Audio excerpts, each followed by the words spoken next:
It's so interesting, Mags, when I was thinking about this article I recently read that showed what we already know, that women business owners, when they're pitching to VCs or venture capitalists, they get less than 3% of venture capitalist funding. And women of color get less than half of that. And what's just so disappointing about that is more and more women are really trying to open more businesses. They are opening more businesses, and they've had to bootstrap it just like you and I have. Funding is really hard to come by. So it was interesting to talk to Galia. I mean, she's got so many interesting elements about her and her career, but one thing is that she is an angel investor. And she not only started investing, but she's also created a whole organization around it. She gave us some interesting tips around those who are trying to pitch to a VC and what they're looking for. And of course, as you said on Shark Tank, what are they looking for? Return on their investment for the first and foremost, right out of the gate. So it was interesting to hear her of it, and love that she invests in women-owned businesses, and her whole group of women investors invest in women-owned businesses.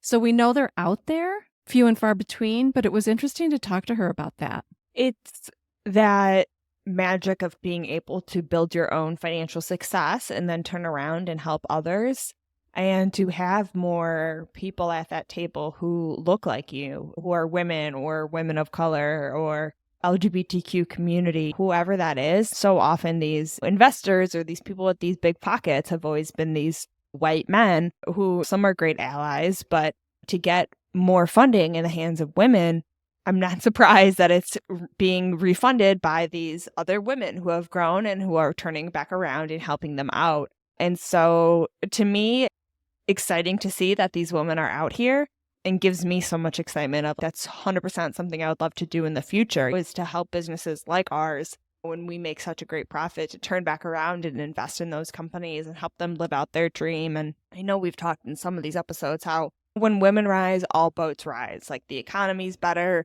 more people are employed, these women-owned businesses are doing so well financially. So it'd be so exciting to be part of that and to be able to give back in that way. Yeah. But let's face it, it's not a free handout. It is really, they're looking for companies who have it together. And one thing she said is you need to know your numbers, right? And as business owners, we need to know our numbers, and we engage in our accountant to really help us understand, because we're not accountants, we're not CPAs, but really understand our balance sheets, our P&L. And that's something we've really dedicated to this year. And it's very similar to what we're asking women to do, is really understand your numbers from a personal standpoint, your debt, your mortgage payments, your income, your cash flow, all of that from a personal standpoint. Because let's face it, every single family is its own little mini organization of cash flow and savings and assets and liabilities and all of that. So knowing your numbers is really important. And I am not a numbers person, and I have to learn it like everybody else. I'm always, as an educator, I come from a heartfelt notion that let's help women understand their numbers from an educational standpoint. But really, you need to know the hard, fast facts when you're pitching to a VC around your numbers. And I love that she said that. She gave us some insights on that. But that also comes from the fact that she was a finance major. She worked on Wall Street. She's super numbers oriented. The other side of her is that she really wants to see women succeed. And so she does so much teaching around financial literacy and helping women understand.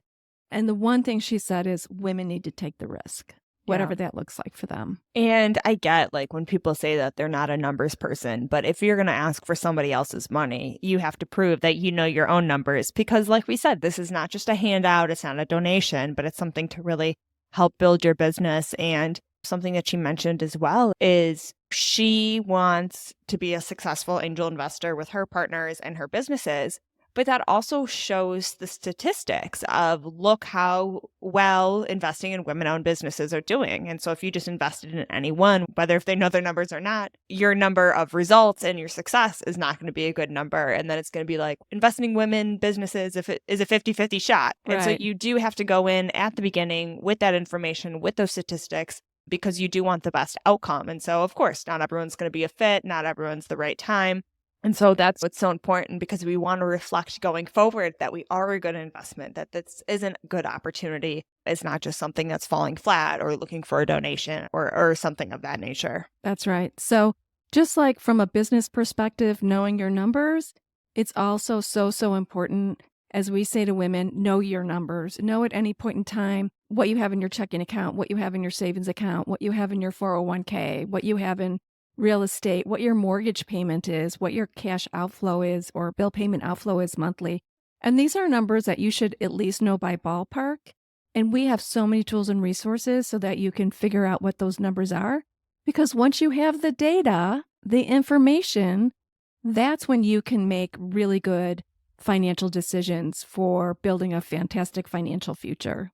Yeah, 100%. And that's what we talk about in this episode, is that the education, the foundations, the taking action is just so important. So you can get that choice. And choice is such a key thing in this episode, as well as that's what we really want money to do for us.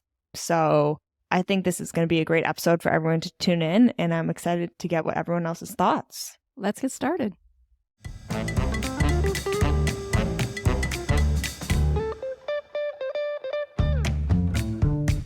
Gloria Steinem once said, "We will never solve the feminization of power until we solve the masculinity of wealth." Barbara Provost and Maggie Nielsen are the team at Purse Strings that will help you navigate the ins and outs of financial independence so that you can be financially fearless. This is Women in Money, the shit we don't talk about. Today, we are honored to have Galia on our podcast, and she is a podcaster. She is an author. She helps women with money. I mean, she has done it all. She's an angel investor as well. I am thrilled to have her as a guest on our podcast today. So before we dive in, could you introduce yourself to the audience, who you are, and all these great things that you're doing? Sure. Thank you. First of all, thank you for inviting me. I'm really honored. I'm loving the mother-daughter thing here. Like, I'm going to hang up and call my daughters and be like, all right, stop everything. This is what we're doing. So you are inspiring me as well. So thank you. My name is Galia Gichon. I have worked in finance and financial services really my whole career. I have an undergrad degree in finance from University of Florida, which is where I grew up. And then right away I went to Wall Street and just said, okay, I'm going to work on Wall Street, make a lot of money because that's what you do.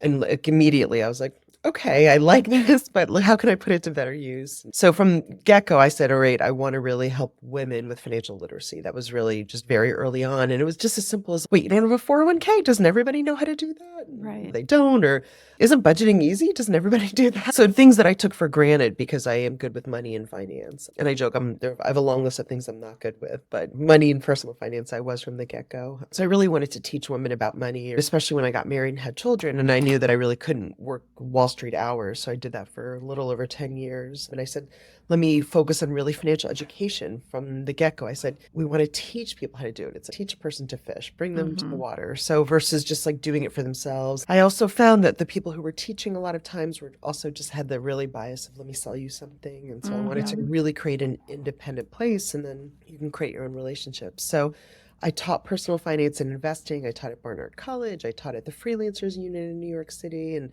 I ended up working with creatives and freelancers and entrepreneurs. And as someone who's got such a strong financial background, I was really like, oh my God, I love the creativity because I don't have it in my life. Yeah. And it was just exciting, this arena for a long time. And I found I really enjoyed teaching and helping someone who maybe only had $5,000 saved versus $5 million.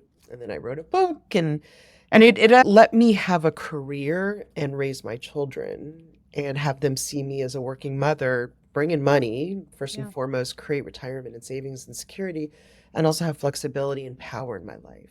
And that was something that was really important to me. And so that was down to earth finance. I still do it. I still teach. It's not the majority of where I spend my time, but I still do that every week in some area. And I found that I really wanted to just continue giving. To me, it's all about giving you the tools and giving you the empowerment, so then you can make your choices and do whatever you want. And then just really by chance, on a personal note, I started getting into angel investing, and the bug bit me. The bug bit me. I loved it because it was almost like immediate gratification, because I thought, okay, if I invest $5,000 or $10,000 in a company that supports my mission, which is women-led or underrepresented founder impact, I can make money. They can have a successful business. And right away, I lost a lot of money because I was thinking more of it as like a nonprofit or volunteer versus I have to make money. And now that's more first and foremost. I just really started getting into angel investing on an individual basis and then on a group basis and a fund basis. And now I actually run a small fund. Oh, wow. Yeah, I'm an LP in funds around the country. I've really built a whole community. I live in Connecticut, so I'm outside of New York, Boston,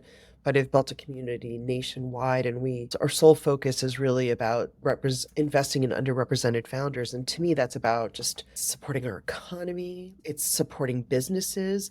And it's also just like giving women and these underrepresented founders tools so they can have choices and financial empowerment. And I have 2 daughters and I'm really proud of them. And they're already like launching just independent careers. And that's to me about no matter what you do is just having your independence and having financial literacy. It's just my soapbox. Yeah, that's beautiful. And I wrote a book. You wrote a book, and we're going to talk all about that, which is fantastic. Next. So that's who I am. Financial literacy is the tool, and it's a thread in everything I've done. It's with the podcast, it's working on Wall Street, it's teaching, it's investing. Fantastic. Yeah. And it's such a big need out there as we navigate the similar waters. So many women have so many questions, and they're afraid to talk about money. That's why we named our podcast Women in Money, the shit we don't talk about. And we're trying to really open that conversation up over and over again, because as we say, if we're not talking about money, we're not learning about money. So we're so grateful to have you here today, and would love to dig in a little bit, ask you a few questions. And one is, as you work with people through so many different life transitions, how does financial planning change when you're moving from one stage of life to another, for your first job or you're getting married, which is a big transition, I think, when you're bringing somebody else into your financial discussions, retirement, all of that? I would start by saying that rarely does financial planning happen when you just are like, oh, I just need a checkup. It usually happens because there's something in your life that's triggering it, like a new baby or getting married or divorce. That's number one. But 2, I think the main difference is timing. So when you're young and in your 20s and 30s, and you might, if that's at the stage that you're at, like you really think, oh, I have the whole world. I have the whole time in the world to do it. Whereas if you're in your 50s and 60s, you don't have as much time. So essentially don't have the power of compounding and compound interest. So that's the main difference. That will affect how you invest your money, because you can take on more risk at a younger age versus when you're older and you really need your money in 5-10 years. And then I think also the real estate plays a component, because very often as you're younger, you're saving for whether it's the down payment or you still have a big mortgage. And when you're older, the real estate is okay. You know, what I find are seen couples that have their house paid off, but they're like, okay, so here's an asset. I still need to live somewhere, but what do I do with that? So that's a lot of different decisions around that. Sure. So I'd say those. And then also life insurance or insurance policies, because you don't need them again at that later stage. Right. So what do you do with them? And those can be some tough decisions as well. What do you see as some of the biggest financial challenges that women face as they navigate their lives, and how do they overcome those? The first is just women don't take the risk. And I'm just generalizing, but just take the risk. Just do it. And I can give you some tools on how to, but we actually thought about with our fund, because we're all women LPs investors, is we were going to have a poker night, which is very common. And obviously it would just be play money, but the whole purpose is to teach women how to take on risk. So how fun, right? But I don't play poker. I don't know how. So I was like, sure, sign me up. Number one is women we're really great with the day-to-day decisions, but we're not necessarily comfortable with the bigger long-term, like buying a house or investing. We're great about, let's budget for a trip or renovation or down payment. But so I think it's really just get comfortable with taking risk and own the money decisions. What I see are the decisions are left to their spouse, their partner, their parent, their financial advisor. So take back that power. So a few things is swap money duties. Say, you know what, you do the day-to-day pills and I'll do the mutual fund checkups for the next year. Let's just swap that. Number 2, if you have money with anybody, take $10,000 on your own and say, I'm just going to open an account at Fidelity or Vanguard. It'll still be in both our names, but let me own this money. Let me say, I'm going to take $10,000 and just start investing and figure out how to do it. And I say 10,000 as it's a small amount. Maybe that's all you've got. So then take 1,000. Right. If you have a financial advisor, meet with them alone. And again, this isn't a point of doing it secretive or Right. behind anyone's back, but it's going to be scary. But meet with that financial advisor alone, meet with the estate planning attorney alone, just to have a few sessions so that you can really say, okay, here's the attention on me that I can ask the question. That's such an excellent idea, because the number one thing women told us is that when they meet with their financial advisor, doesn't even look at them. Then find somebody new. Yeah. There's some find great somebody financial new. advisors. I'm sorry. I There's know. great advisors, but if they're not going to, that's BS. It is. And it's horrific. Horrific. And I've had that happen to me too. I always say my father, so I'm divorced, my father used to always call my ex-husband and say, and I'm very close with my ex, we have a great relationship, but he'd be like, Adam, what do you think about this insurance policy? And Adam's, I don't know, ask Galia. So my own father wouldn't even talk to me about it. I mean, we've been enculturated into this model where the money discussion is only between the men. And it's hurt women so much because women are statistically going to outlive their spouse, their male spouse, and they're going to age alone. And if they haven't stepped in and gained control of their finances or learned, that's not a really good time to start learning. And it doesn't get easier, right? It doesn't it's not get getting easier. And I feel that's where women open the bag. They're given this bag that kind of says, oh, this is what you get for the rest of your life. And they don't really know because they haven't been part of the discussion. So part of our mission is to say to women like you are, get in front of it, learn, take a risk, try things, ask people.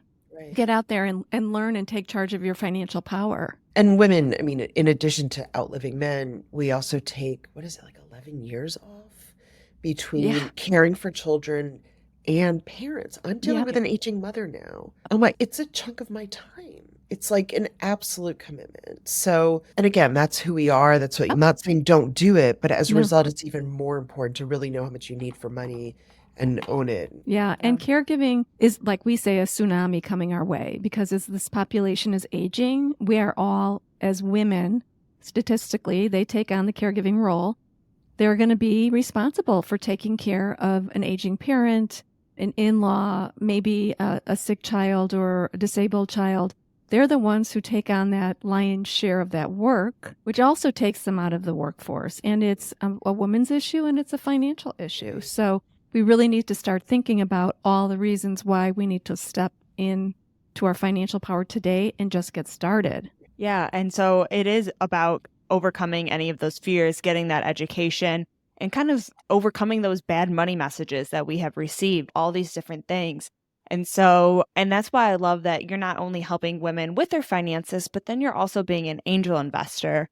And as we know, as business owners, women get 1-2% of some of that funding, and women of color even get less. And so to have more women to be able to A, educate about your finances, but B, turn back around and help fund you and help you with that process is super amazing. Mm-hmm. And so with your experience being an angel investor, what role does financial literacy play for women who are looking to start a business or invest in those new ventures? First of all, I'm loving this part of my career, my chapter, like loving it. Like I've always loved the financial empowerment. At the end of the day, when you do financial planning for a long time, you're like, it's not that different. But I really am like enjoying my day-to-day these days. So I'm excited about this. So some great advice somebody gave me is, at the end of the day, as an investor, your number one goal is ROI. What you need to think as an investor is, how can I get my money back?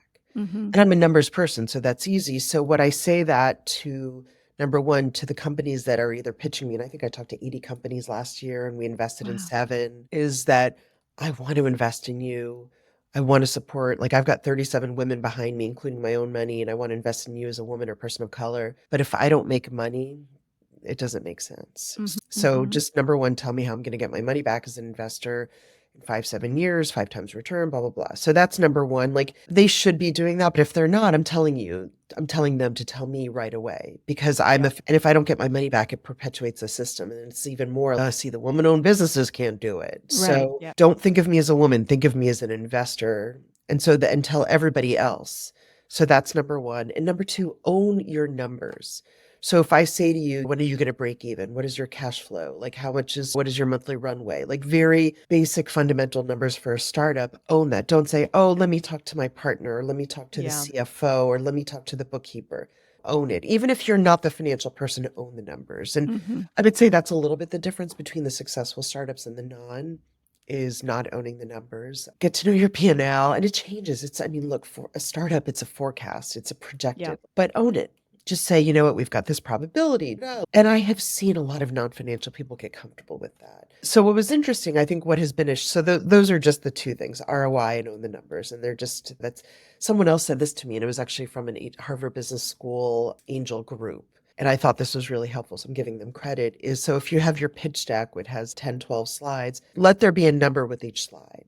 So if the first is, what is the problem? The problem is 20 million people in this don't eat gluten. I'm just making it up. Yeah. That's a number now. So, we want to go to 3,000 stores. Put a number with each slide. I don't know. So I thought that always struck a chord with me. And then the last thing that I would say about this is just the numbers. And what I found is the first part of like my angel investing career is I was like, oh, let me just try to convince men, the VC firms, the angel firms to invest in the women. It wasn't working so well. So we were like, okay, let's get more women on the cap table, which means get more women investors. So now it's really, let's raise these funds where women are the investors, because we're going to invest in what we know, what we like. Yep. Yeah, we always talk about us spending our money is voting with our dollars or putting our money where our mouth is, which is really what you're doing. You're turning back around and putting that money in women-owned business and businesses of women of color. But you are so right about owning those numbers. And sometimes, I know I keep relating back to Shark Tank on some of these episodes, but when you watch that and it seems sometimes they're really trying to cut to the chase. Right. But it's like, if you don't know the numbers, if this was your money, anytime you invest money, you're asking, why am I putting it in the stock market? What do I expect to get back? Right. So it's a very common question that you have to be very clear to explain. And as business owners, we also have that experience of you're so in your business. So you really have to make sure it makes sense to the person who doesn't know your business. And you can really explain that model or that income process because you're so steeped in it. Of course, you know how that's going to work, but you have to learn how to convey that to somebody else, which sometimes can be the hardest part as well. Yeah, absolutely. Yeah. Awesome. And this podcast, we're going to be sharing it during Women's History Month, which is a big month for us. In March, sweet and sour, right? I mean, we're celebrating it, but is there a lot to really be celebrated? I mean, it's a double-edged sword, but what role do you see financial empowerment playing in the broader movement of women's rights and equalities? Oh my gosh, it is just a cornerstone. It is a foundation. It's a little bit what I started with, is that we just want to give women choices. Yeah. So they can choose to do what they want with their life, take the job they want versus a necessity, live in an area that may be good for their children versus what they can afford. If they're in an unhappy situation, leave it. And unfortunately, money is the first part there. You can't do any of those things without money. There's obviously, it's like Maslow's hierarchy of needs, and like happiness is the last one. But if you have financial security and empowerment, you can make those choices for you in your life. And the choices around equality and getting paid and being in a situation like, if this job sucks because they're not giving me the promotion, and fine, then I'll find another job or I will start my own business. And I can only do those things if I have financial security or if I know. That's, to me, how it's really paired. I've read the book Let Them recently, the Mel Robbins book, and in the chapter on work, and obviously I haven't worked in corporate America for a long time, but it's, if this job isn't working, let them not promote me and all this, but then let me find a new job or find a business. Or so that's how I look at. But again, if you don't have the financial security, if you don't have the empowerment, you can't do those things. Exactly. It's all about the financial foundation gives you choices. Right. So you're not stuck. And we just spoke with a lovely woman who, suffered so much abuse in her life, financial abuse included. And if you don't tuck away that $5 a paycheck, whatever it might be, $20 here and there, going to the grocery store and buying yourself a $20 gift card for when you might need it for yourself. I mean, if you're in an abusive situation, or just when you're out there earning your fair share, tucking away that money for your future self will thank you. Because if it happens, it's when it happens. Right. Something's going to happen. Right. So we heed that message all the time. You need to get some money of your own and have it in a place that's safe and secure that you can access, because you will need it at some point. You will. And maybe you don't need it, and then great, you take a fantastic vacation. Yeah. But you will need it. You will. We all do. To piggyback into choices, especially during Women's History Month, I love to recognize the fact that now we do have some choices As before, we didn't have the choice to get a credit card because we weren't allowed to do it, or we didn't have the choice to invest in real estate because that wasn't allowed either. Right. And so not only are we educated about these choices, but other women have fought for us to get these choices. Right. And we have to be able to honor that and take advantage of that and not just let that slide, but give thanks, I think, as well for that opportunity that has been presented to us. Absolutely. No, it's a great point. And so if there are women out there who are navigating a divorce, what are some of the most important financial aspects they should be aware of, especially when it comes to equality, compensation, or retirement savings, all those different aspects? Well, it's a little bit what we were talking about before is that on the whole, women don't make as much because they've taken time off for childcare or for aging parents. So just really be clear on what you need for retirement. So it's not 50-50, unfortunately, because you might not have the earning power now that you're divorced because you took some time off or you worked less or you worked part-time, and no judgment there. So just if you're going to need $100,000 a year in retirement, make sure you work backwards, get the financial calculators, work with the financial planner who can say this is really the pot of money that you're going to need to have the retirement that you might have had. And you're going to have to catch up. So again, it shouldn't be 50-50 from that standpoint. And then with child support, oh my goodness, if the money is there, if it's not there, it's not there. There's nothing you can do. But I'm divorced. I've had 2 children. It's like things cost more than you think they do. Yes. When you want to save for college, but I mean, you also want to save for yourself for retirement. So just assume you're going to need more. And the other thing is if you have to go back to work because you're getting divorced, which is common as well, you now have a childcare issue, an option, which so again, how are you going to pay? And I think people just don't regard that. I've worked with clients that are going through a divorce and you get that spreadsheet from like the lawyer or the mediator and it's 4 pages, like fine print, and you're just like overwhelmed with it. So I get the support around that. I would say that I think the issue of, and maybe there's a sliding scale, is that people have to go back to work, but they can't go back right away because they took time off. Right. And so they might have to take classes to learn something new, or maybe they have to take like a starter job and then get promoted. So take that into account because yes, it would be great if you could just go back to work and make the 6 figures. But what if you can't? What if it'll take you a few years or you might not? So I think being realistic, but just the other thing is that I worked with a client who fought tooth and nail to keep the house and keep it in her name and get it. And it's ended up being like a really, I think, great asset for her for security. A few clients and it was hard to do that and it was hard to think about that. But I think if you can and if it works financially, like having that asset can actually like really help you. Yeah. Yeah. There's a lot to consider when you're going through divorce. I've been through it myself and it's not the same road for everybody. And so you just really need to make sure you're working with experts who can help give you data, the information you need to make a good, swift decision and not to make it too swiftly, right? Not just say, I got to get through this. Let's just whatever, make it happen. But really think through every single one of those financial decisions before you sign any document because you can't undo that. Right. And one other thing that I would add is talk to people because I think that, again, having gone through a divorce, and again, we were amicable, which is unusual, but it's a very shameful time of our lives. We feel like there's children involved. We feel like we failed. Nobody gets married thinking they're going to get divorced. So it can be a really emotional, and I say shameful, it's not a shameful thing that you're doing, but I know there's a lot of shame. So as a result, you don't want to talk to anybody. You don't want to tell people. But I know for me that, and I'm obviously like, know my finances, like that was the easy part, but just talking to my friends who went through it and just being really honest, being like, okay, what do you think about child support versus alimony? And should we keep things on our names or should we not? Things with the lawyer, the mediator, but like, why not talk to your friends about it? Right. And I think it's a support, but most people don't because they're like, I'm going through a divorce. I can't talk about it. But everybody I know who's been through it all has something like, I wish I knew, I wish someone told me. So be that person who asks for that information, as I know people don't always want to give that unsolicited advice around a divorce, or you don't always know someone's going through it. But I'm sure if you ask for it, other people do have those great tips because 50% of people have gone through this. And so many I talk to say, I wish I knew, and there's something else in that blank. Right. So we do have to have these open conversations. And that's why we have to keep talking about these things. Well, and it's back to the first step is women don't talk about money.